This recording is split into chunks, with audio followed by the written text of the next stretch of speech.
Hello friends, எப்படி இருக்கீங்க? Welcome to Karthik show. இன்னைக்கு நம்ம இந்த வீடியோல ஒரு ethical hacker ஆகணும்னா நீங்க தெரிஞ்சுக்க வேண்டிய அடிப்படையான விஷயங்கள் என்னென்ன அப்படிங்கறத தான் பார்க்க போறோம். வீடியோக்குள்ள போலாம். Stay tuned.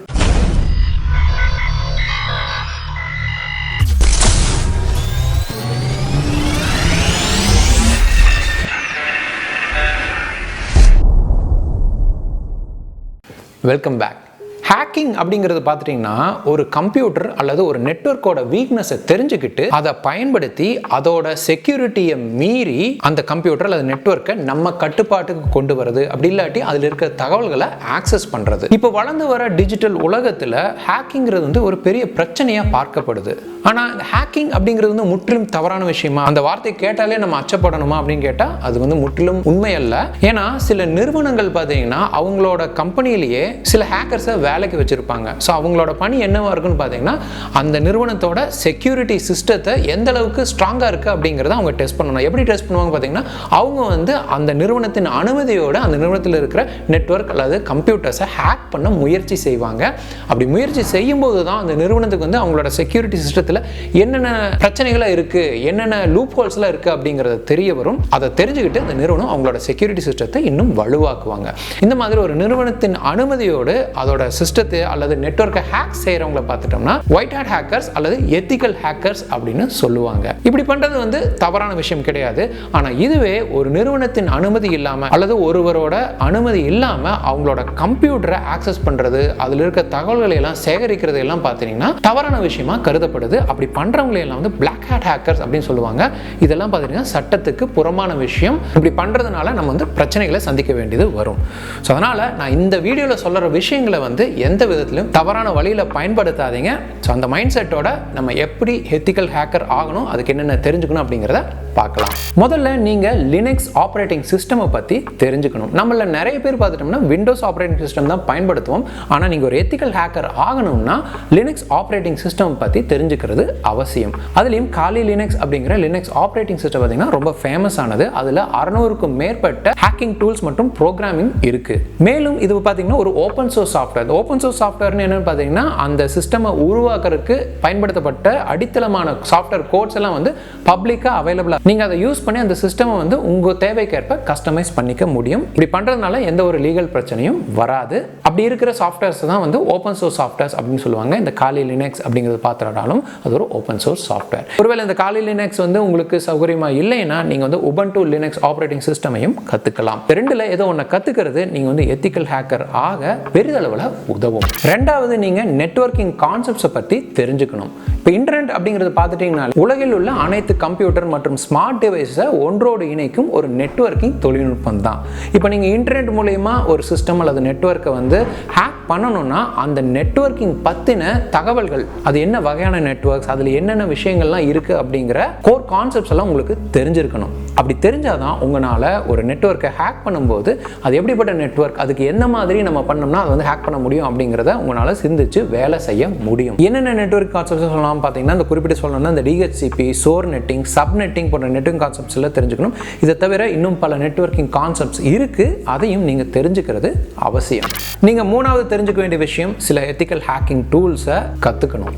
நிறைய நிறுவனங்கள்ல இருக்கிற இந்த செக்யூரிட்டி ப்ரொஃபஷனல்ஸ் எல்லாம் பார்த்துட்டீங்கன்னா சில எத்திக்கல் ஹேக்கிங் டூல்ஸை பயன்படுத்தி தான் அவங்களோட செக்யூரிட்டி சிஸ்டம் எந்த அளவு ஸ்ட்ராங்கா இருக்கு, அதுல என்னென்ன பிரச்சனைகள் இருக்கு, அதை எப்படி சரி பண்ணலாம் அப்படிங்கிறத கண்டுபிடிப்பாங்க. இப்போ மார்க்கெட்ல ஃபேமஸா இருக்கிற சில எத்திக்கல் ஹேக்கிங் டூல்ஸை வந்து நீங்க இங்க பார்க்கலாம். இந்த ஒவ்வொரு டூல்ஸுக்கும் பார்த்தீங்கன்னா சில ப்ரோஸ் அண்ட் கான்ஸ் இருக்கு, ஒவ்வொரு தனித்தன்மைகள் இருக்கு. இந்த ஒவ்வொரு டூல்ஸை பத்தியும் நம்ம டீட்டெயில் இந்த வீடியோல பார்க்க போறது இல்ல. இதுல சில எத்திக்கல் ஹேக்கிங் டூல்ஸை நீங்க கத்துக்கிறது வந்து உங்களுக்கு எத்திக்கல் ஹேக்கிங் அப்படிங்கிற ஒரு கரியர் பாத் அமைக்கிறது பெரிதளவில் உதவும். நாலாவது நீங்க தெரிஞ்சுக்க வேண்டிய விஷயம் கம்ப்யூட்டர் ப்ரோக்ராமிங். இப்போ நீங்க எத்திக்கல் ஹேக்கரா புதுசா வரீங்க அப்படின்னா வந்து நம்ம முன்னாடியே பார்த்து அந்த எத்திக்கல் ஹேக்கிங் டூல்ஸை கத்துக்கிட்டாலே போதும். அதிக ப்ரோக்ராமிங் நாலேஜ் அப்படிங்கிறது வந்து தேவையில்லை. ஆனா எத்திக்கல் ஹேக்கிங்ல உங்களோட கரியரை வளர்த்துக்கணும், அட்வான்ஸ்டா போகணும் அப்படின்னு நினைக்கிறவங்களுக்கு கண்டிப்பா ப்ரோக்ராமிங் லாங்குவேஜ் தெரிஞ்சுக்கிறது அவசியம். எத்திக்கல் ஹேக்கிங்ல பயன்படுத்தப்படுற சில முக்கிய ப்ரோக்ராமிங் லாங்குவேஜஸ் என்னென்ன அப்படிங்கிறத நான் இங்கே கொடுக்குறேன்.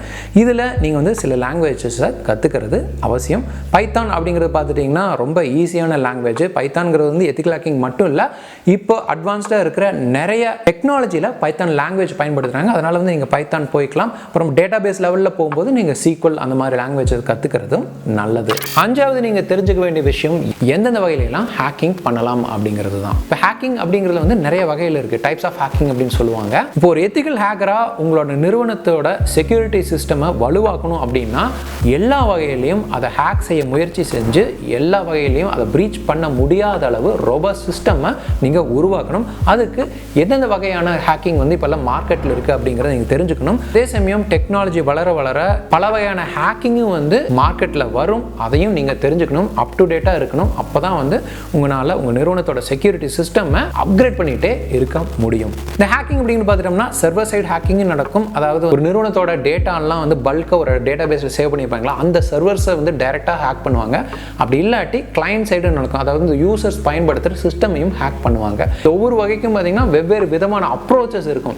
என்னென்ன அப்ரோச்சஸ் அப்படின்னு பார்த்துட்டிங்கன்னா குக்கி தெஃப்ட் அப்படிம்பாங்க, ஃபிஷிங், ஸ்பாம் இமெயில்ஸ் அனுப்புறது, அப்புறம் சோஷியல் இன்ஜினியரிங், DDoS, அப்புறம் DNS ஸ்பூஃபிங், இன்னும் நிறைய சொல்லிட்டே போகலாம். அதை பற்றி டீட்டெயிலில் போக வேண்டாம். பட் என்னென்ன வகையான ஹேக்கிங்ஸ் எல்லாம் மார்க்கெட்டில் இருக்குது அப்படிங்கிறத நீங்கள் தெரிஞ்சுக்கிறது அவசியம். நீங்கள் எத்திக்கல் ஹேக்கிங் வந்து ரொம்ப சீரியஸாக எடுத்துக்கிறீங்க, உங்களோட ரெஸ்யூமை வந்து இன்னும் அப்கிரேட் பண்ணணும், நல்லா ஸ்ட்ராங் ஆக்கணும் அப்படின்னா வந்து எத்திக்கல் ஹேக்கிங் சம்மந்தமாக சில சர்டிஃபிகேஷன்ஸ் பண்ணுறது நல்லது. இப்போ மார்க்கெட்டில் ஃபேமஸாக இருக்கிற சில எத்திக்கல் ஹேக்கிங் சர்டிஃபிகேஷன்ஸ் டீட்டெயில்ஸ் நான் இங்கே கொடுக்குறேன். நீங்கள் இதில் வந்து ஏதோ ஒரு சர்டிஃபிகேஷன்ஸ் பண்ணலாம். நீங்கள் சர்டிஃபிகேஷன் பண்ணுறதுனால இந்த எத்திக்கல் ஹேக்கிங் அப்படிங்கிற துறையில் உங்களோட அங்கீகாரம் அதிகரிக்கும். நான் இதுவரை சொன்னது எல்லாமே பார்த்துட்டிங்கன்னா ரொம்ப ரொம்ப சுருக்கமாக மேலோட்டமாக என்னென்ன அடிப்படை விஷயங்கள் எல்லாம் நீங்கள் எத்திக்கல் ஹேக்கர் ஆக தெரிஞ்சுக்கணும் அப்படிங்கிறது தான். இந்த ஒவ்வொரு விஷயத்துலையும் வந்து நீங்கள் டீட்டெயிலாக அனலைஸ் பண்ணி கற்றுக்கணும்.